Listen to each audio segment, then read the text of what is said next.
वीर नायक विदर्भातील प्रत्येक बातम्या।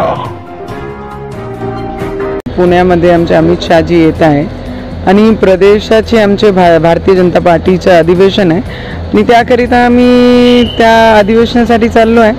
येणाऱ्या विधानसभा आणि कशा पद्धतीने काम केलं पाहिजे, काय झालं, कसं झालं आणि काय केलं पाहिजे त्यासाठी अधिवेशन आहे। विशाळगडमध्ये जे काही घडलं, जे काही पाहायला मिळालं आणि त्यानंतर जे काही वाद दोन्ही बाजूने निर्माण झाले, जे काही आरोप करण्यात आले, काय म्हणाले?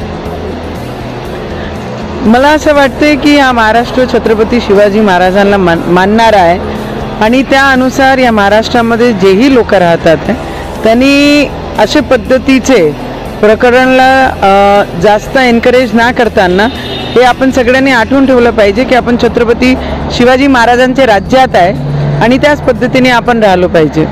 भाजप प्रवक्त्यांची जी नवी यादी निघाली आहे त्याच्यावरती सुषमा अंधारेंनी टीका केली आहे। त्या म्हणाल्या की भाजपचे प्रवक्ते समाजाला विभक्त करण्याचा प्रयत्न करत राहतात।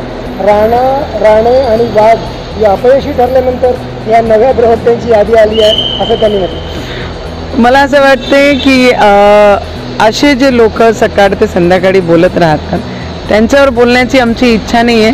भारतीय जनता पार्टी हा सर्व लोकांना महाराष्ट्र आणि पूर्ण देशामध्ये सगळे लोकांना घेऊन चालण्याचं काम करते आणि त्याच पद्धतीचं जेही प्रवक्ता आहे आमचे भारतीय जनता पार्टीचे ते योग्य प्रवक्ता जनतेच्या हितामध्ये काम करणारे लोक आहे आणि सगळे लोकांना घेऊन चालणारे प्रवक्ता आहे। तर मला वाटते जेही लोक बोलतात त्यांना माहीत आहे यांचे प्रवक्ता झाल्यानंतर बाकी लोकांची दुकानं बंद होतील। पण त्यांचं असं म्हणणं आहे की भाजपचे प्रवक्ते समाजाला विघटित करण्याचा प्रयत्न करतात आणि सामाजिक स्वास्थ्य बिघडवणार। त्यांनी त्यांचे जुने व्हिडिओ हे सगळे पाहून घ्या आणि मला वाटते की त्यांच्यावर बोलायची माझा काही कारण नाही आहे आणि आमचे प्रवक्ते भारतीय जनता पार्टीचे त्यांना उत्तर देण्यासाठी सक्षम आहेत।